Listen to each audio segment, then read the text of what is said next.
also a crisis in our to the proclamations of Ombudsman Crispin Remulla. He alleges also a crisis in our judiciary. Lahat ng institusyon natin ay mabigat ang problema. Pero alam naman po natin na ang mga institusyon na ito are just abstract ideas. Our democracy is just an abstract idea. Our institutions are just abstract ideas. And these institutions operate through the human mind. And if you will, through the human soul and through the human heart. Ang problema natin ngayon ay yung mga nagpapatakbo sa mga institusyon na ito.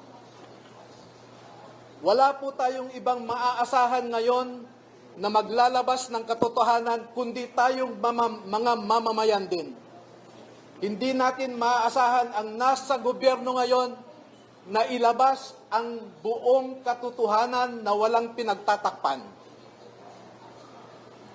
Ngayon po ay lumabas ang mga dating kasamahan ni Master Sergeant Orly Gutesa sa trabaho bilang security consultant o security personnel ni dating Congressman Zaldi Esco.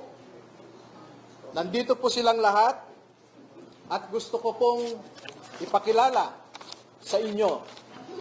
Ang mga sundalong ito ay wala na sa serbisyo.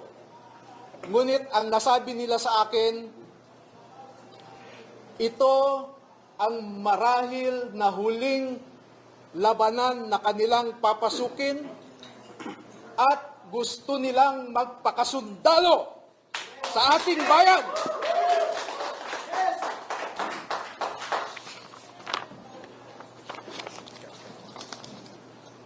Tinatawag ko po ang isang magiting na Pilipino, si Bernard Tube.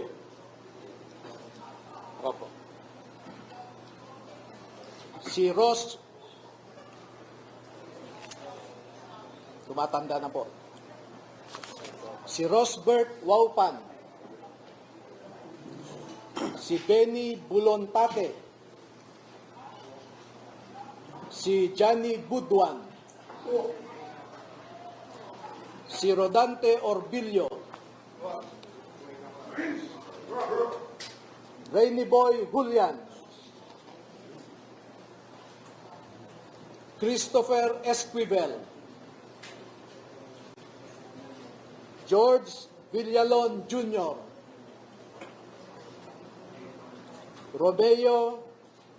Romel Bobares. Gil Navidad Jr.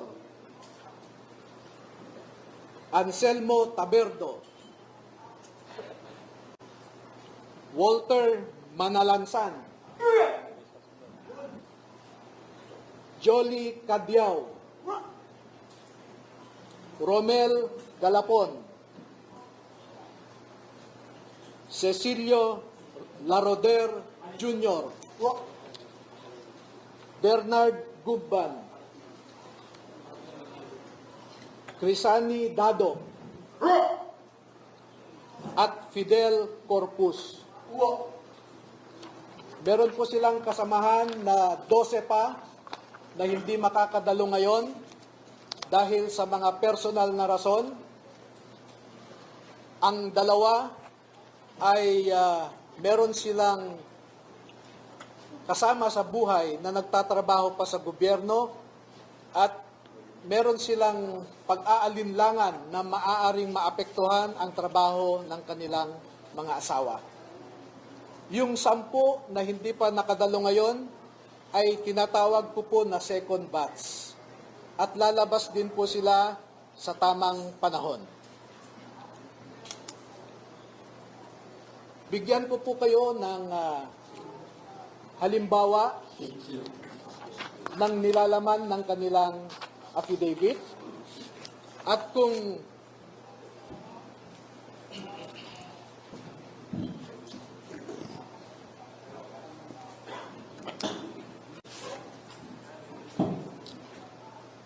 ang proseso po kung paano ninakaw ang pera sa kaban ng bayan ay pwede nating ilarawan sa prosesong ito.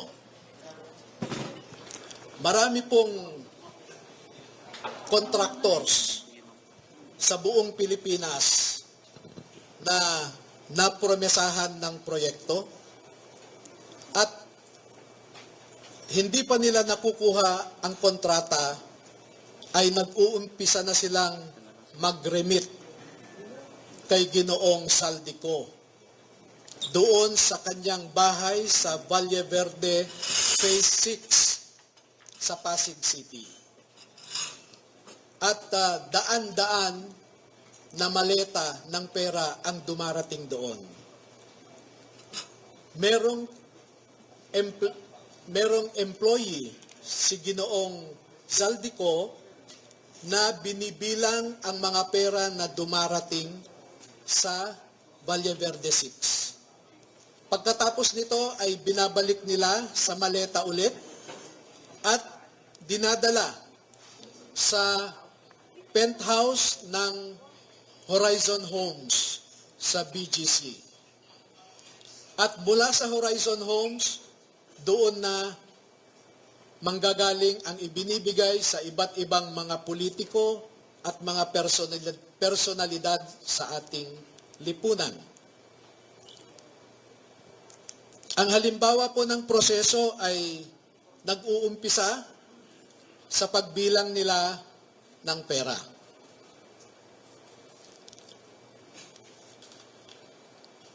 Ang susunod po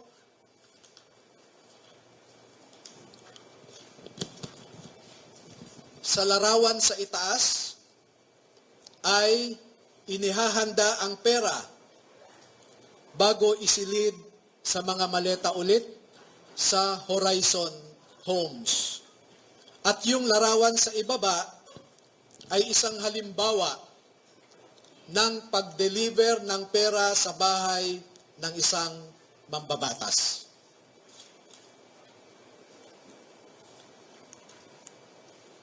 Makikita po ninyo na may nangyari kay Master Sergeant Gutesa. Sa aking tanggap na impormasyon ay napilitan siyang mag-execute ng isang affidavit na kung saan ay sinasabi niya na hindi siya kasali o wala siyang nalalaman sa mga pagde-deliver ng mga mali-maletang pera. Pero makikita po ninyo dito na siya mismo ay kasama sa pagde-deliver ng pera. Kaya naaawa po ako ngayon sa sitwasyon ni Master Sergeant Gutesa dahil ginawa siyang sinungaling.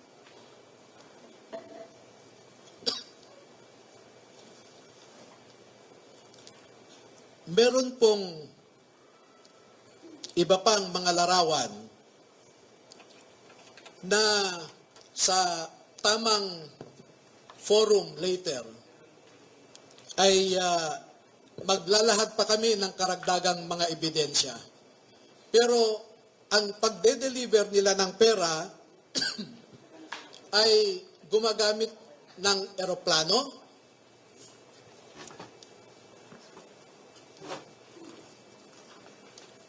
gumagamit din sila ng helicopter,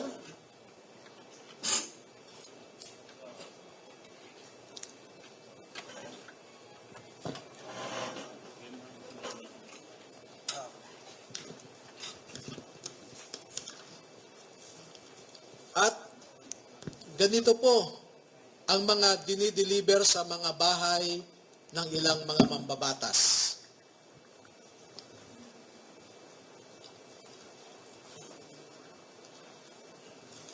Makikita ninyo sa itaas na larawan ang hilera ng mga maleta na ang laman ay pera.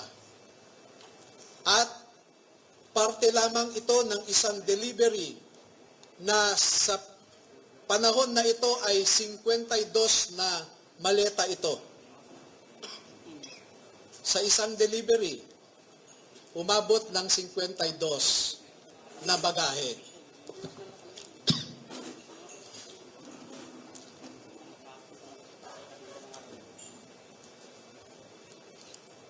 Makikita rin po ninyo na ang ating mga ebidensya ay minsan kinukuhanan ang buong bahay ng mambabatas, buong bahay ng mga ilang nasa media, yung tinatawag nating mga media operators. At ganyan po sila mag-deliver. No?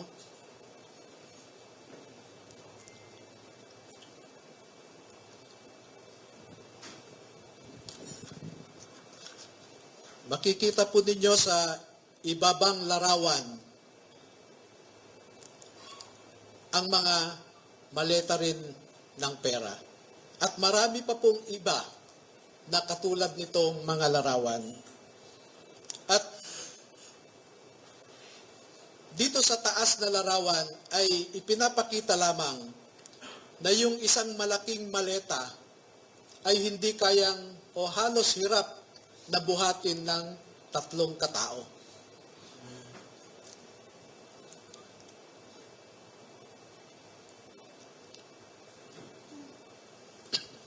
Ngayon po ay merong pangalawang aspeto ng affidavit ng ating mga magigiting na Pilipino na nasa harap natin ngayon. Meron silang mahalagang napansin, naobserbahan, at alam sa kanilang personal na pananaw dahil nasali sila sa isang importanteng operasyon. Ito po ay patungkol sa nangyaring operasyon ng ICC. This one. Nasangkot po or nasali ang mga sundalo natin sa ginawang operasyon ng ICC investigators sa Pilipinas. Unang dumating ang mga ICC investigators sa Pilipinas noong December 2028.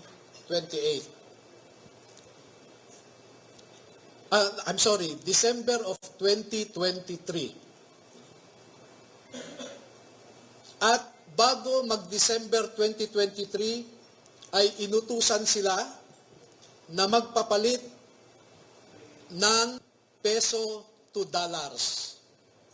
2 maleta na ang bawat maleta ay may nilalaman na 56 million pesos. Kaya nakapagpalit sila ng equivalent to $2 million. At ang sabi ng mga executive assistants ni Ginoong Saldico ay pinaghahandaan daw nila ang pagdating ng foreigners. At kalaunan ay nakilala ng mga ito na ang foreigners na binabanggit ay mga ICC investigators. At nakapaloob dito na ang ginawa nila ay mag-interview ng mga witnesses na ipinapaarating sa kanila ni Sunny Trillanes. Wala silang ibang in-interview na mga witnesses, kundi ang mga tao lamang na pinapadala ni Sunny Trillanes. At ibinigay kay Sunny Trillanes ang pondo para sa pag-asikaso sa mga ICC investigators na ito. Kaya naman po, lahat ng sasakyan na ginamit, lahat ng hotel accommodations ay sinagot ni Saldico at saka ni Sunny Trillanes. Napansin din po nila na lahat ng mga pag-interview ng ICC investigators ay sa mga pribadong lugar. Wala man lang government office. At makikita po ninyo ang madalas na pag-deliver nila ng mali-maleta at minsan mga paper bags naman na mga pera patungo sa mga nag-aalaga sa ICC investigators. Lahat ng pagkain nila, lahat ng ginamit nilang sasakyan, lahat ng hotel, lahat ng mga condominium units ay sinagot ng grupo ni Sonny Trillanes at saka ni Saldi Co. At bilang isang abogado po ay nababahala ako dito. Dahil ang sarili kong konklusyon na hindi naman nilahad ng mga sundalo na ito dito sa affidavit nila. Pero bilang isang abogado, ay nakikita ko ang isang mabigat na suliranin ng isang third world country na katulad natin na siya lamang pinag-iinitan ng mga ICC. Hindi nila kayang ipatupad ang kanilang orders sa mga mayayaman na bansa. Tanging third world countries lang. At ito ang aking obserbasyon. Una, ang ICC investigators did not conduct a bona fide investigation in the Philippines because they only interviewed people sent to them by Sonny Trillanes. Nakapasok din sila sa bilibid prisons para kausapin ang tatlong na sentensyahan sa pagpatay kay Kian de los Santos. Meron din silang kinausap na mga di umano ay EJK victims' families sa bahay Kalinga ni Father Flavie Villanueva. At lahat ng gastos ni Father Flavie Villanueva ay sagot ni Saldico. Number 2, dahil December 2023 lang unang pumunta ang ICC investigators sa Pilipinas, ay hindi nakakaduda that the ICC investigators manufactured the existence of ICC jurisdiction in the Philippines because the residual jurisdiction of ICC ended in March of 2019, or 1 year after the Philippines deposited its articles of withdrawal in the United Nations. Number 4, the ICC investigators themselves committed graft and corruption. Dahil bakit hinayaan nilang lahat ng sasakyan, lahat ng pagkain, lahat ng accommodations nila ay sinagot ng mga tao na kilala naman nila na kalaban ng kanilang iniimbestigahan. At panglima, ang mandato ng ICC ay di umano protektahan ang human rights ng mga tao. Pero bakit hindi sila nagbigay o nirespeto ang human rights ng isang tao na kanilang iniimbestigahan sa pamamagitan sana ng pag-imbestiga ng mga ibang tao na hindi pinapadala ni Sonny Trillanes? So yan po ang buod ng kanilang affidavit. At una ko nang ipaalam sa inyo na bago po kami magbigay ng buong kopya sa inyong lahat, ay pahintulutan muna ninyo kami na isumite ito sa Office of the Ombudsman para makita natin kung umaandar pa ang sistema sa Office of the Ombudsman. dahil isa ang ngayong ombudsman natin na binanggit dito sa affidavit. Pangalawa, ay magsusumiti rin kami sa ICC mismo para malaman ng ICC ang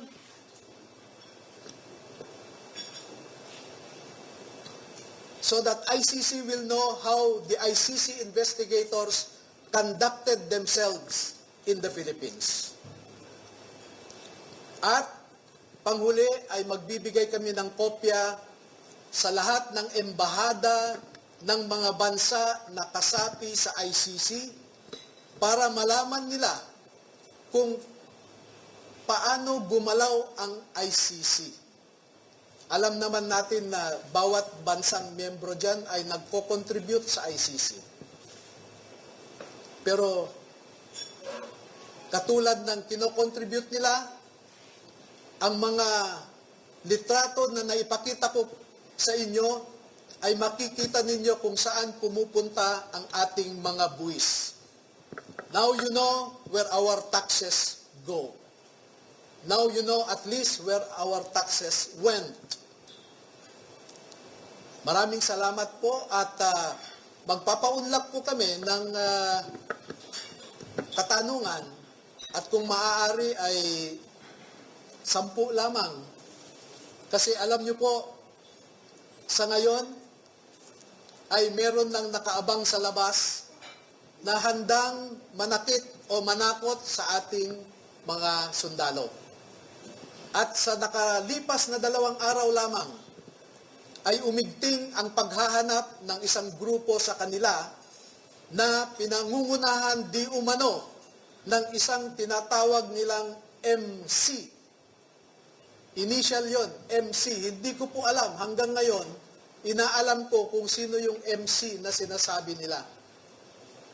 Pero meron siyang inutusan na nasa gobyerno pa at mataas ang rangko sa ating kapulisan para ipatupad ang kanilang gustong mangyari na hindi matuloy ang paglabas ng ating mga kasundaluhan sa katotohanan.